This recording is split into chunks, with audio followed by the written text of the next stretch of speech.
संसार में जहां जाओ आप चक्रवर्ती हो, कहां जाऊं?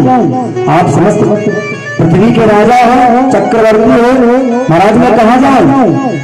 मुझे भी देश सुंदर एक स्थान दे दो, मैं रहा रहूं। तब परीक्षित जी ने 4 स्थान दे दिया। दूधम पानम स्त्रियः शूला यज्ञ धर्म हम तुम्हें 4 स्थान देते हैं। पहला जुआले, जहां जुआ खेला जाता है, पौवारा, इक्का छक्कड़ी, क्या बोलते हैं, इक्का दुक्का टिक्की, हाँ जहाँ ताश चल रही है, जुआले। दूसरा है वैश्यालय, जहाँ वैश्यावृत्ति होती हो वहां निवास करो। तीसरा हिंसालय, जहां पशुओं की हत्या होती हो, गाय आदि हत्या जहां होती है पशुओं की, वहां।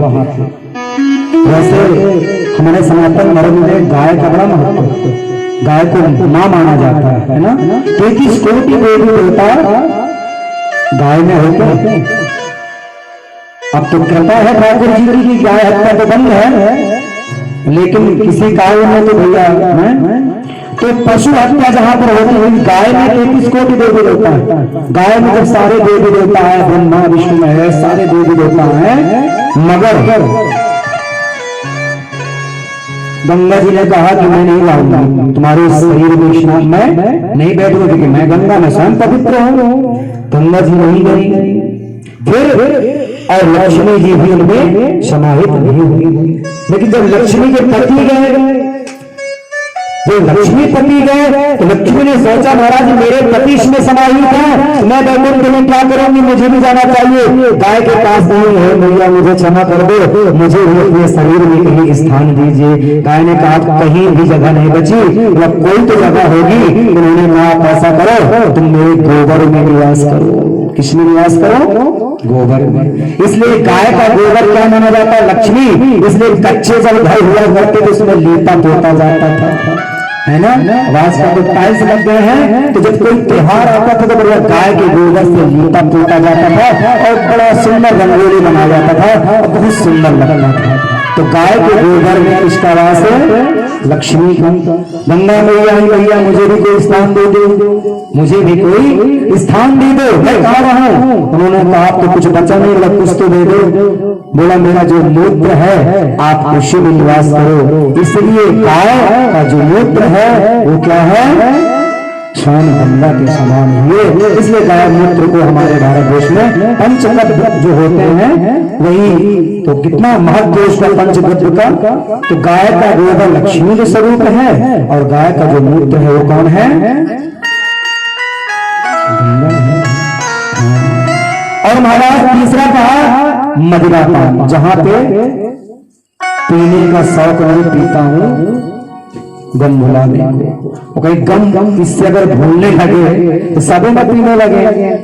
जहां पे दारू पिया जाता है, मदिरा पिया जाता है, मदिरालय जहां पे ठेके होते हैं, बियर बार जहां होते हैं, वहां पर आप निवास करिए।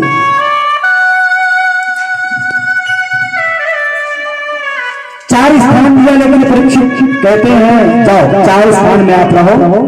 मगर कलयुग ने कहा महाराज ये तो मुझे पहले से मिले हुए हैं, सतयुग त्रेता द्वापर कलयुग चारों देश में रहता हूं। महाराज मुझे भी ऐसा कोई एक कंडीशन रूम दे दो, कम से कम मैं भी बढ़िया मेरा परिवार रह सके। तब परीक्षित ने कहा जाओ हम तुमको कहते हैं तुम सोने में वास करो, सोना में वास करो। अब प्रश्न उठ गया, प्रश्न ये उठ गया महाराज कि सोने में तो भगवान नारायण का वास होता है, होता कि नहीं होता? धातु नाम रश्मि कांचनम, ऊँटे से कहते हैं भगवान कृष्ण। महाराज एकादश स्कंद के 16वें अध्याय में कि मेरा अधिकार, मेरा वास सोने में होता है, भगवान कहते हैं। और परीक्षित ने कह दिया कलयुग तुम्हारा वास सोने में तो 2 बात होगी ना। इधर भगवान कहते हैं कि मेरा वास, और इधर परीक्षित कहते हैं कि सोने में तुम्हारा वास, तो बड़ा किसकी बात मानना। तो संतों ने उत्तर दिया कि महाराज जो नंबर 1 का सोना है उसमें तो नारायण का वास, और जो नंबर 2 का सोना है उसमें कलयुग का वास। तो आज का नंबर 1 का सोना पढ़ना बड़ा मुश्किल है, नंबर 1 की कमाई से सोना बड़ा मुश्किल है ना, तो नंबर 2 की कमाई से ही सोना होता है, तो उसमें वास किसका होता है? अधिकतर कलयुग का। तो बोला क्या करें, क्या नंबर 2 का ही पाने वाला नहीं, मतलब कोई भी वस्तु को अगर भगवान में अर्पण कर दिया जाए तो वो क्या हो जाती है? प्रसाद हो जाता है। अन्य में महादोष, लेकिन भगवान को अगर अर्पण कर दिया जाए तो अन्य क्या हो जाता है? प्रसाद। अभी केला नहीं रहे, अभी केला क्या हो गए?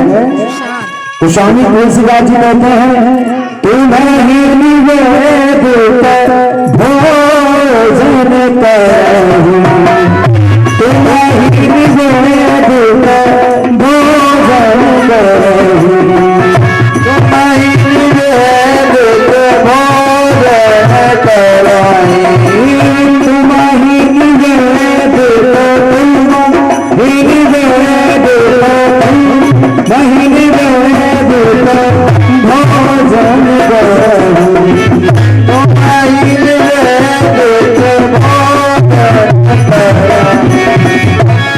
प्रसाद पद भूषण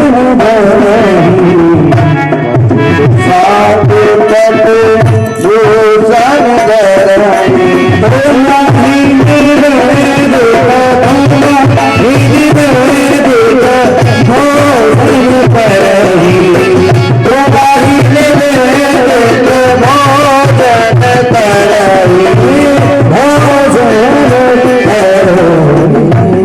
भगवान को कोई वस्तु अर्पण कर दिया जाए, तुझको तेरा तुझको अर्पण क्या लागे मेरा, तो वो वस्तु की प्रसाद हो जाता है। तो नंबर 1 का सोना पहन नहीं सकते, तो नंबर 2 के सोना को ठाकुर जी के चरणों में अर्पण कर दें और उसको पहन दीजिए, कुछ भी किसका वास हो जाएगा। हाँ।